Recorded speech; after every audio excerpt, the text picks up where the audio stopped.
नमस्कार, मैं हूं देवांशु। आप देख रहे हैं न्यूज़ फाउंडेशन। जीतन राम मांझी ने बिहार के मुख्यमंत्री नीतीश कुमार से अभी हाल ही में मुलाकात की थी। ये मुलाकात तकरीबन आधे घंटे तक हुई, लेकिन मुलाकात भले ही आधे घंटे की हुई हो, लेकिन सियासत जो है इस मुलाकात में जीतन राम मांझी की तरफ से भी और नीतीश कुमार की तरफ से पूरी अपने अपने हिसाब से कर ली गई। कल हमने पार्ट 1 दिखाया था कि क्या बातें और क्या कुछ कहा है नीतीश कुमार ने और किस तरीके से अल्टीमेटम जो है वो जीतन राम मांझी को दिया है।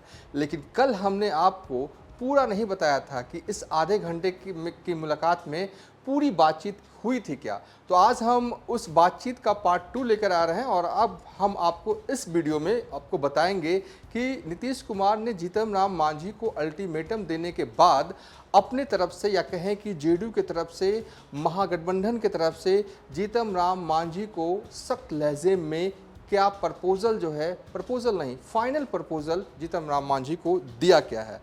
हमारे साथ बात करने के लिए इस वीडियो में मौजूद होंगे वरिष्ठ जर्नलिस्ट, सीनियर पत्रकार कौशलेंद्र प्रियदर्शी। कल हमने बताया था कि क्या बातें जो है नीतीश कुमार ने किया जीतन राम मांझी के साथ, कुछ बातें रह गई थी।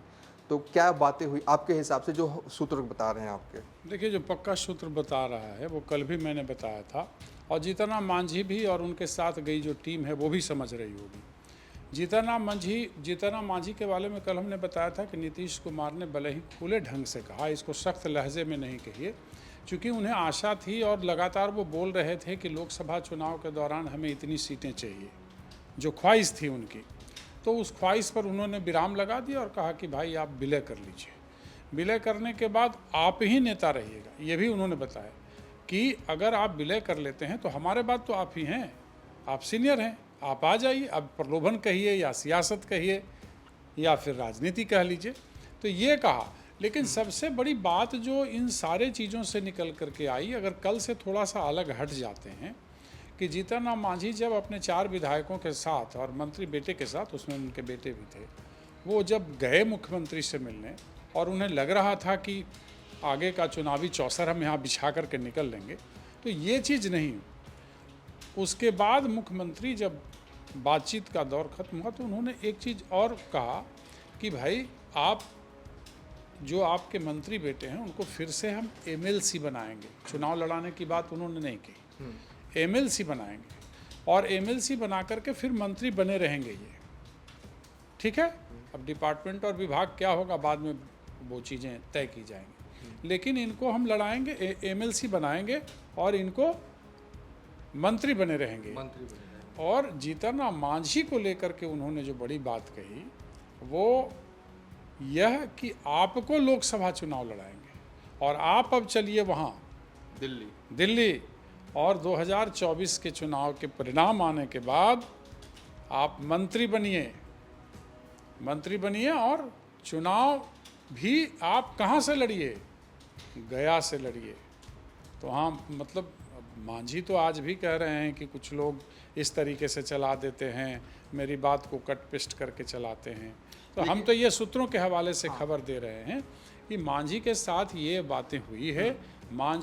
लेकिन मांझी अपनी पार्टी का वजूद बनाए रखना चाहते हैं। एक अलग तरीके का प्रेशर गेम आज भी उन्होंने खेला है। लेकिन एक गेम मुझे लगता है कि नीतीश कुमार की तरफ से भी इस बातचीत के दौरान खेला गया सीट से सांसद बनाना चाहते हैं जीतन राम मांझी को। गया अपने आप में महागठबंधन के टिकट पर जीतन राम मांझी का वहाँ जीतना, क्योंकि बीजेपी बहुत ही स्ट्रांग है गया में। तो कहीं ना कहीं एक मैसेज भी था नीतीश कुमार की तरफ से, आप पहले प्रूफ कीजिए उसके बाद बात कीजिए। हाँ बिल्कुल, ये तो सियासत में है और आप अगर दंभ भर रहे हैं, बड़ी बड़ी बातें कर रहे हैं, तो आपको तो साबित करना ही होगा, कुछ तो अपना वजूद होता है। अब मोदी लहर में तो वहाँ विजय मांझी भी जीत गए, सब लोग जीते, अच्छा खासा सीट आया 2019 के चुनाव में। तो अब तो 2024 आने जा रहा है, चीज़ें बदल चुकी है, नीतीश वहाँ से हट चुके हैं, लालू के साथ हो चुके हैं, महागठबंधन में 7 दल हैं।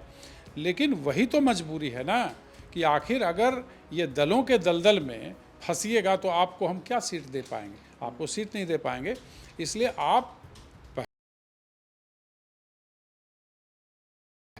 हम आपको चुनाव लड़ाते हैं और आप जीतिए, केंद्र में मंत्री बनिए।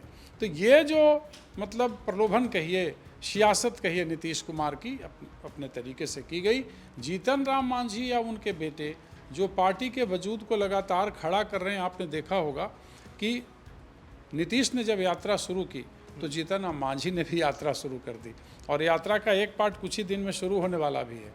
तो यात्रा के दौरान भी उन्होंने अधिकारियों के बारे में, बाकी चीज़ों को लेकर के अभी भी उन्होंने कहा कि सरकार पे हमला करते रहेंगे। लेकिन एक चीज़ जीतन राम मांझी में दिखता है कि वो अपने बेटे को इस्टेब्लिश करने के लिए बहुत ही भरकस कोशिश कर रहे हैं। हम भरसक कोशिश कर रहे हैं, लेकिन प्यार और तकरार के साथ, क्योंकि उन्हें लगता है कि देखिए क्षेत्रीय दल तो प्रेशर पॉलिटिक्स से ही जीता है, तो यहाँ तो कई क्षेत्रीय दल हैं जो इस तरीके से प्रेशर पॉलिटिक्स कर रहे हैं। और जीतन राम मांझी को अगर अलग ढंग से नेता कहिए तो नीतीश कुमार ने मुख्यमंत्री बना करके बना दिया, फिर उसके बाद एक पार्टी का गठन करते हैं और चीज़ें निकल चलती हैं। देखिए जीतन राम मांझी जो हैं वो प्रेशर पॉलिटिक्स खेलने में एक तरह से कह सकते हैं कि महारथ उन्हें हासिल है, और लंबे वक्त तक नीतीश कुमार और जीतन राम मांझी जो हैं वो साथ काम कर चुके हैं। शायद यही वजह है कि दोनों एक दूसरे को जानते हैं और समझते हैं।